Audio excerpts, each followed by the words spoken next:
ষড়যন্ত্রী মমতাজ গ্রেপ্তার। জানা গেল এতদিন কোথায় লুকিয়েছিলেন মমতাজ। বামবনগ্রাদে চিকিৎসা নিচ্ছেন আব্দুল হামিদ। সাবেক আইনমন্ত্রীর বান্ধবী ৫৬ কোটির অবৈধ সম্পদ। পররাষ্ট্র সচিবের অফিসার্স ক্লাবের সদস্যপদ স্থগিত। চিকিৎসার জন্য ব্যাংকক গেলেন মির্জা ফখরুল। ধর্ষণ চেষ্টার অভিযোগে যুবদল নেতাকে বহিষ্কার। ৩ বাংলাদেশিকে ধরে নিয়ে গেল আরাকান আর্মি। দুপুরের মধ্যে ৬০ কিলোমিটার বেগে ঝড়ের পূর্বাভাস। বছরে ২৫০০ কোটি টাকা সাশ্রয়ের সুযোগ। নিবন্ধন ফিরে পেতে পারে জামায়াতের আপিল শুনানি শুরু। একীভূত হচ্ছে ব্যাংক বহির্ভূত ১১ আর্থিক প্রতিষ্ঠান।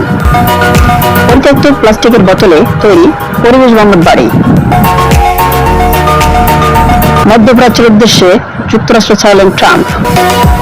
মার্কিন ইসরায়েলি জিম্মির মুক্তি। গাজায় নিহত আরো ৩৯ জন। গাজা যুদ্ধের সমাধান করছে জার্মানি। আফগানিস্তানে দাবা খেলা নিষিদ্ধ। যুদ্ধে কি রাফাল হারালো ভারত? জবাবে নিঃশব্দ বিমান বাহিনী। ভারতীয় রাফালের নারী পাইলট পাকিস্তানের হাতে আটক। যুদ্ধবিরতি ভঙ্গের পর গাজায় যা যা ঘটে। ভারতের বিরুদ্ধে অপারেশন বিস্তারিত জানালো পাকিস্তান। ভুয়া তথ্য ছড়ানোর স্বীকারোক্তি দিলেন দ্য হিন্দুর সাংবাদিক।